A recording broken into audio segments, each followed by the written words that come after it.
बर्नहीम के प्रयोग।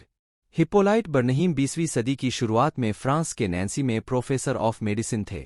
वे उन शुरुआती लोगों में थे जिन्होंने यह स्पष्ट किया कि चिकित्सक द्वारा रोगी को दिए गए सुझाव अवचेतन मन की शक्ति के कारण परिणाम देते हैं। बर्नहीम ने एक आदमी की कहानी बताई जिसकी जीभ को लकवा मार गया था। हर तरह का इलाज किया लेकिन कोई फायदा नहीं हुआ। फिर एक दिन उस आदमी के डॉक्टर ने उसे बताया कि उसे एक नया यंत्र मिल गया है जो उसकी समस्या को बिल्कुल ठीक कर देगा। इसके बाद डॉक्टर ने उसके मुंह में एक जेबी थर्मामीटर लगा दिया। मरीज को लगा कि यही वह यंत्र है जो उसे ठीक कर देगा। कुछ ही पलों में वह खुशी से चिल्लाने लगा कि अब वह फिर से अपनी जीभ घुमा सकता है। बर्नहीम आगे कहते हैं, हमारे प्रकरणों में इसी तरह के कुछ तथ्य मिलेंगे। एक युवती मेरे ऑफिस में आई। 4 हफ्तों से उसकी आवाज पूरी तरह चली गई थी। जांच पड़ताल के बाद मैंने अपने विद्यार्थियों को बताया कि कई बार बोलने की क्षमता बिजली के प्रयोग से तत्काल लौट आती है क्योंकि इससे सुझाव दिया जा सकता है। मैंने अपना इंडक्शन एपरेटस बुलवाया। मैंने उसके स्वरयंत्र लैरिंक्स को थोड़ा हिलाया और कहा, अब तुम बोल सकती हो। एक ही पल में मैंने उससे ए बुलवा लिया, फिर बी और फिर मारिया। वह स्पष्टता से बोलती रही। उसकी आवाज दोबारा लौट आई। प्राचीन काल में मानसिक उपचार। यहां बर्नहीम आस्था की शक्ति और रोगी की आशा के बारे में बता रहे हैं जिसने अवचेतन मन को सशक्त सुझाव दिया। सुझाव से फोड़े उत्पन्न करना। बर्नहीम बताते हैं कि उन्होंने एक मरीज की पीठ पर डाक टिकट चिपकाकर उसे सुझाव दिया कि उसे फोड़ा हो गया है। इस तरह के प्रदर्शनों की पुष्टि दुनिया के कई हिस्सों में कई डॉक्टरों के प्रयोगों और अनुभवों में हुई है। प्रमाणों को देखते हुए शंका की कोई गुंजाइश नहीं है कि मौखिक सुझाव देकर रोगियों के शरीर में संरचनात्मक परिवर्तन किए जा सकते हैं। खून निकलने का कारण। सुझाव से खून भी निकलवाया जा सकता है। इसे प्रदर्शित करते हुए डॉ. एम. बूरू ने एक व्यक्ति पर सम्मोहन करके उसे यह सुझाव दिया, आज दोपहर 4 बजे तुम मेरे ऑफिस में आओगे, इस कुर्सी पर बैठोगे और सीने पर हाथ बांध लोगे। इसके बाद तुम्हारी नाक से खून बहने लगेगा। दोपहर को उस युवक ने ठीक वही किया जैसा उसे सुझाव दिया गया था। जब उसने अपने हाथ बांध लिए तो उसके बाएं नथुने से खून की कुछ बूंदें टपक गईं।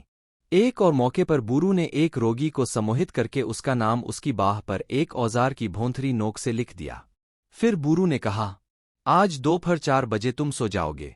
मेरी खींची लाइनों पर तुम्हारे हाथ से खून निकलेगा जिससे तुम्हारा नाम हाथ पर उमर आएगा। उस दोपहर रोगी पर नजर रखी गई। 4 बजे वह सो गया। उसकी बाईं बाह पर अक्षर चमकने लगे और कई जगहों पर खून की बूंदें भी दिखने लगीं। हालांकि अक्षर धीरे धीरे मिट गए लेकिन 3 महीने बाद भी वे धुंधले दिख रहे थे। ये तथ्य पहले बताई गई 2 आधारभूत मान्यताओं को सही साबित करते हैं।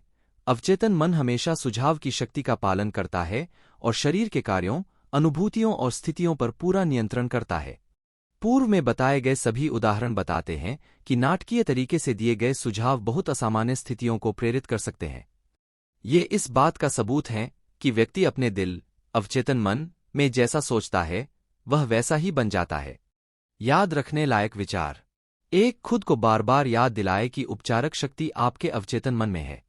2, जान लें कि आस्था जमीन में बोए बीज की तरह है, यह अपनी तरह के फल देती है।